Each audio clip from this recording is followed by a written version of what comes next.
Hi friends, welcome back to Rafting Magazine. On today's show, we're taking a look at the mindset of a professional rescuer. I knew that the mindset of a professional rescuer is very different from a recreational user, but I really wanted to understand how, because I've heard of a lot of incidents where fire service personnel or sheriffs or police come in conflict with recreational river users like myself. So I wanted to understand where that was coming from and why that was happening. Over the last couple months, I have got the opportunity to train with fire service personnel and professional rescuers, and it kind of culminated in the International Association of Water Rescue Professionals event, and I was able to connect with a bunch of firefighters, a bunch of police, search and rescue team members, just to get their mindset and understanding and see how they train and what they're preparing for when they go out on the water. Sean Norman, I'm a division chief with CalFire here in Butte County. So the International Association of Water Rescue Professionals is a group of instructors for water rescue that come from all over the country, and they get together twice a year to host a week-long or several day-long training event. We do one event in South Bend, Indiana, and one here in Chico, California. So what's the point of this event, and what are people getting at it? Like, why are people coming here? We want to dive a little deeper into individual skills. So, most people that go through in the emergency services through a rescue course, it's about 40 hours long, so a week-long class, and they get a lot of skills, put to them during that week. But sometimes we don't always have the ability to drill down into subject matter. And so what this allows us to do is pick a few of those things out and spend an entire day on it or half a day on it. And what we try and do is look at things that are happening or trends or new ideas that are happening across the country or around the world, and then bring those forward, so sort of like a best practices thought process. With that, you have the ability to exchange ideas between people from all parts of the country and world. We have hosted people from all over Europe, Australia, New Zealand, Canada, have come to be part of this as well.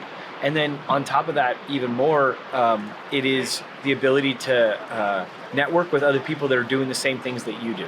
So, the problems that we're having in California, believe it or not, they may also be having those in New York or North Carolina. And so we're able to find solutions to those problems and help us be more effective at doing the job that we need to do, which is keeping people from getting in trouble in the water. We kind of pick a few things. So we did our classroom presentations on some technical body recovery, search skills, dealing with post-fire environments for flash floods and debris flows.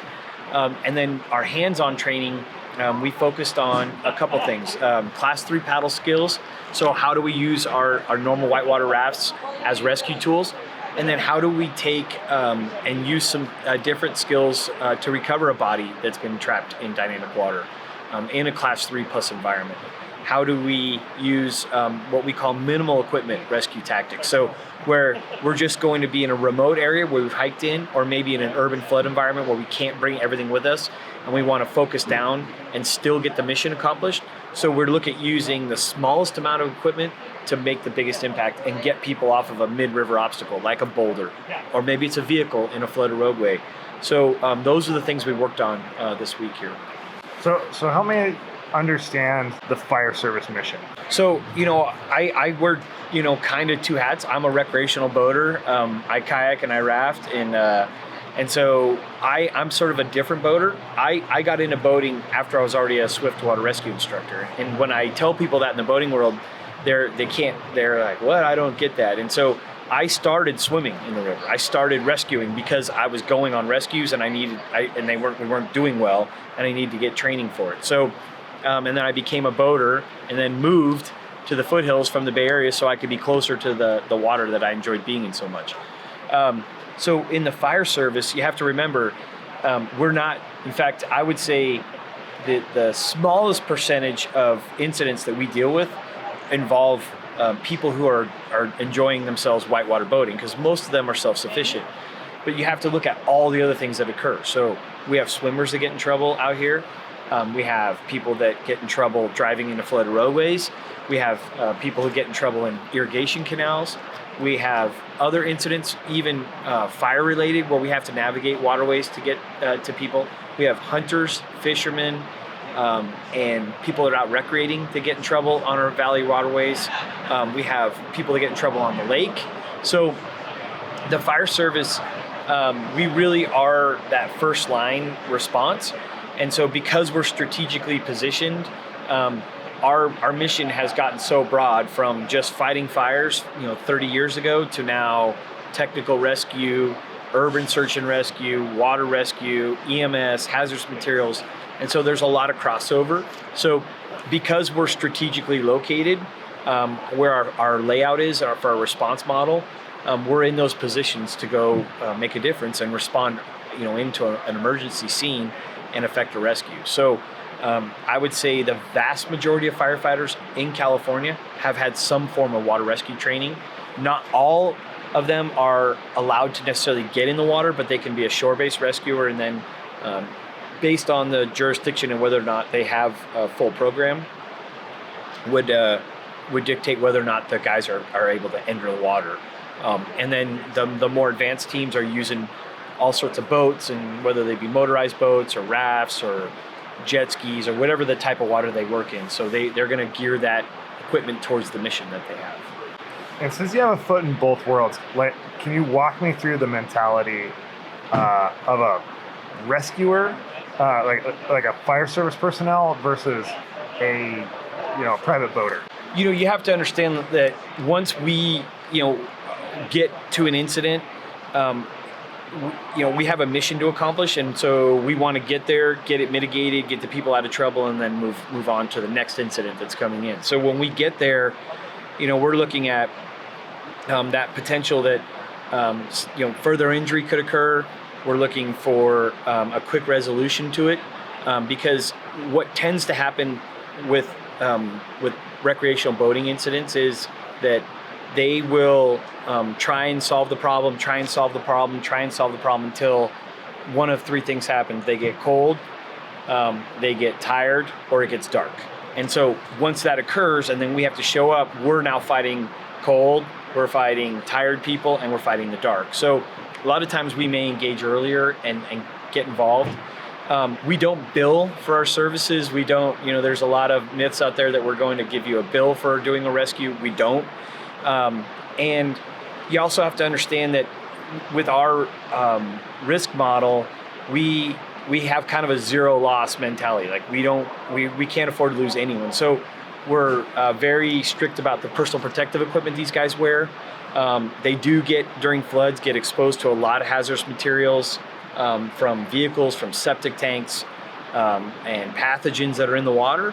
So you'll see us wearing dry suits. You'll see us wearing high float PFDs and helmets that are geared to have lighting on them, because we don't just work during the day. In fact, I would venture to say probably 75 to 80% of the incidents we run either span in the nighttime or begin at nighttime. So we outfit ourselves to the highest level that we can, and buy the best equipment that we can. So a lot of times I think we get questioned like, why do you guys have all that stuff? And a lot of the things that we'll put in place are a technical rope system where we can move a boat around. And so our goal is to keep our folks out of the water as much as we can. And when I say that, it doesn't mean we don't want to get in.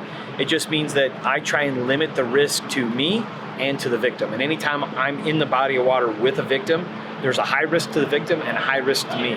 So I want to put as much space between myself and the victim and have as much overkill as I can. We don't really gamble or take chances with other people's stuff or their lives. And so a lot of times we'll get people say, did you really need a huge raft, or did you really need to have all these people here? And it's sort of the principle of we don't ever lose, and I don't gamble and take a chance with someone's life.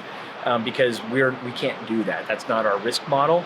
So we overkill everything, and so that we make sure that the public goes home and that we all go home. And so we do get critiqued a lot on that, and I've had a lot of people make comments. Did you really need all this? I just got my car stuck in 18 inches of water, and then I don't want to bore them, but I could show them pictures and stories of people that have been swept under cars in 12 inches of water, firefighters.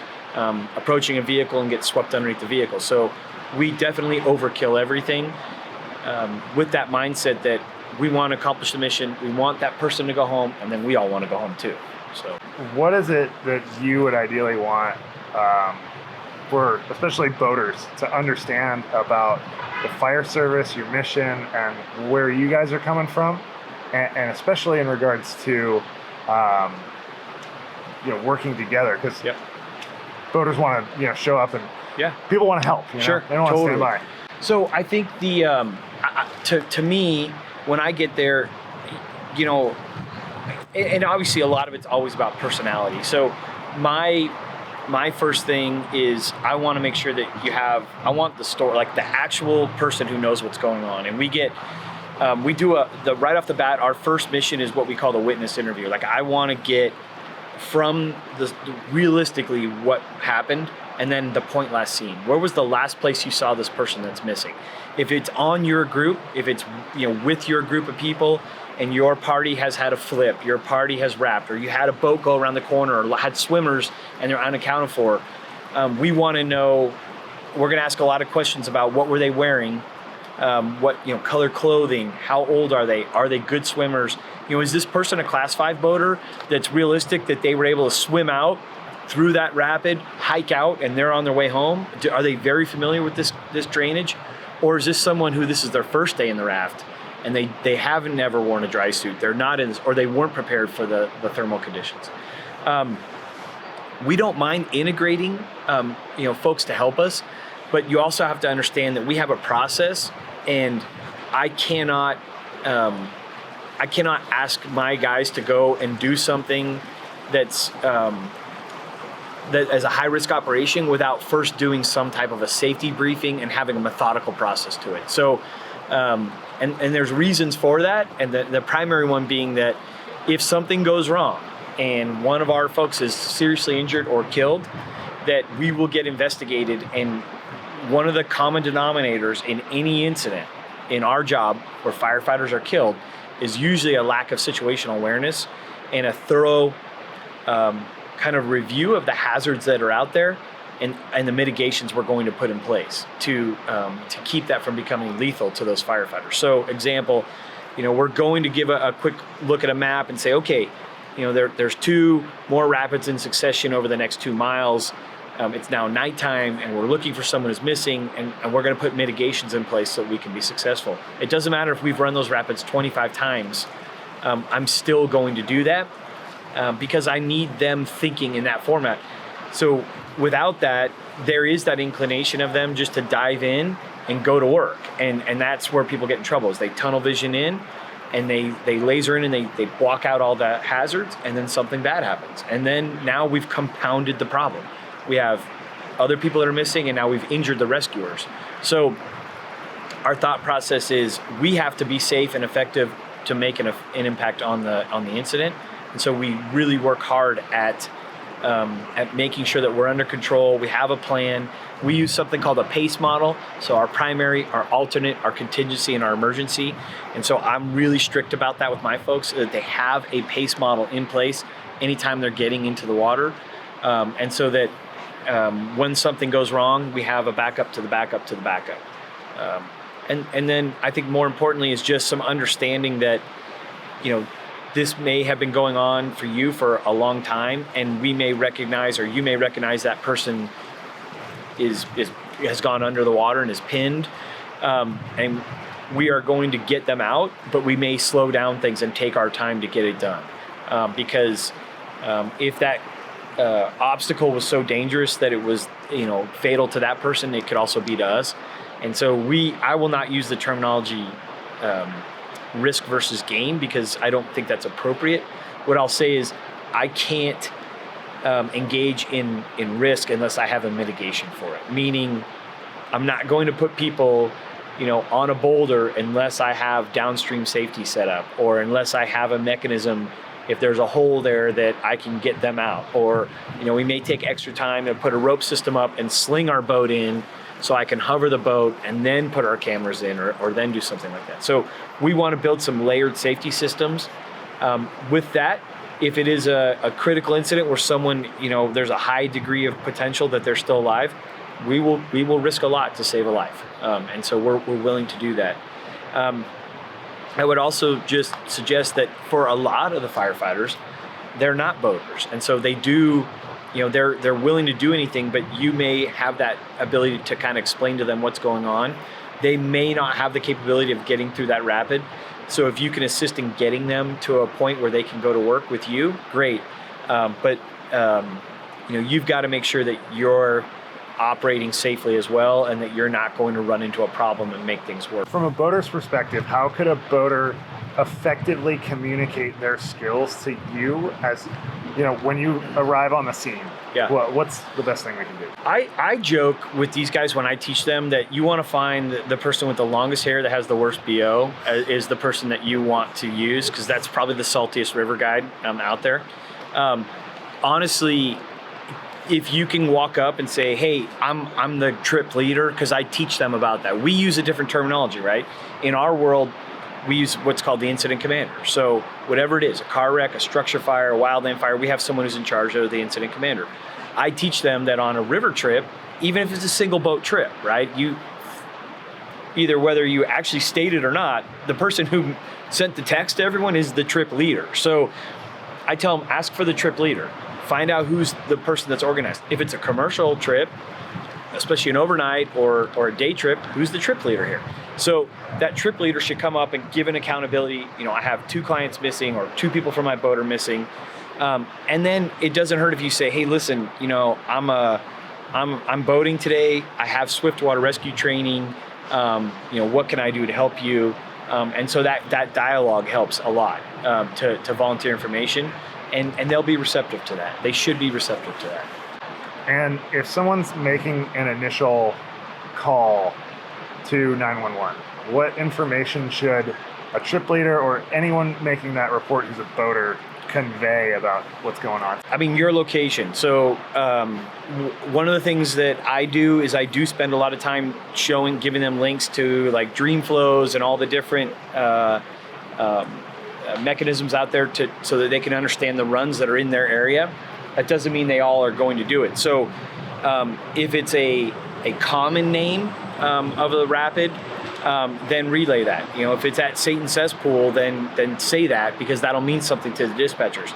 If it's not, then some type of coordinates. GPS coordinates are really helpful, because that helps them get in. And what we end up getting is, they don't know, and so they say, well, we put in here, or we're going to take out here.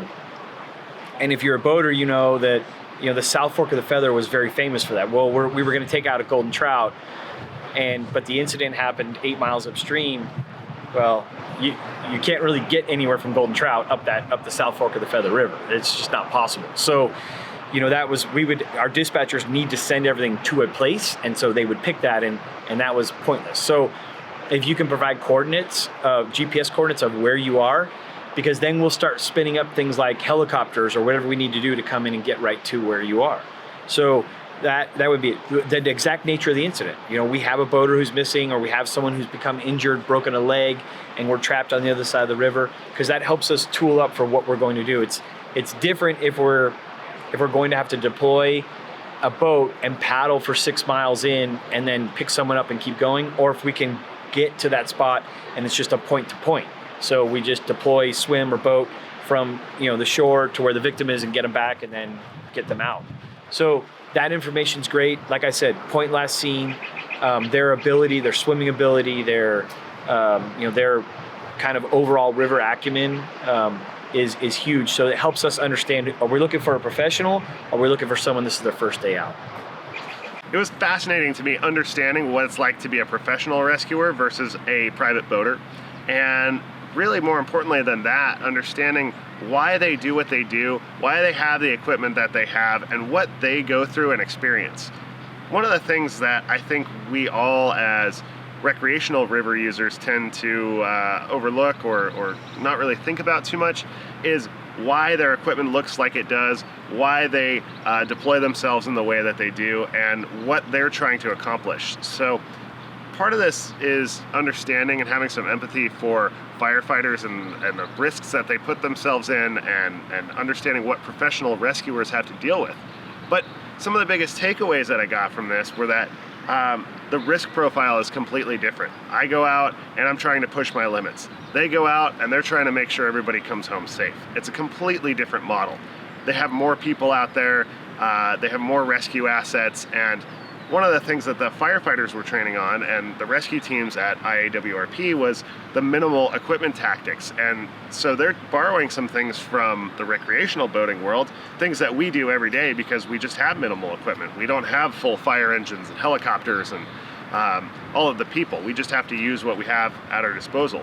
And I think one of the biggest things is that there's a lot of crossover, and I find a lot of these people, I didn't really even know were professional rescuers or involved in the rescue community, are now out here boating. They're trying to get more training, trying to understand more, and at the time of recording this, I'm actually going out tomorrow with some professional rescuers and firefighters who want to understand more about the river and understand their backyard. So we're going to take them out, we're going to go paddle with them, and I think bridging that gap in our communities between the professional rescue community and the recreational boaters is incredibly important. And even if you're a commercial guide or a private boater, at some point, you know, if you boat long enough, something's going to happen.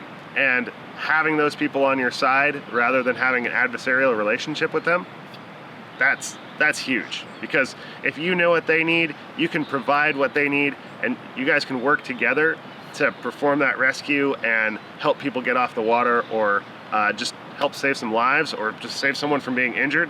I think that's time well spent. So when you go out, try and put some of these things in place. If you have a first aid kit or something like that, just put some guidelines maybe that we have in here, and I'd be happy to put those down in the section below so you can check that out. If you have questions for any of the fire service personnel, I can pitch to them and ask them. Please feel free to drop those in the comments below, and hope this was helpful. We'll see you next time.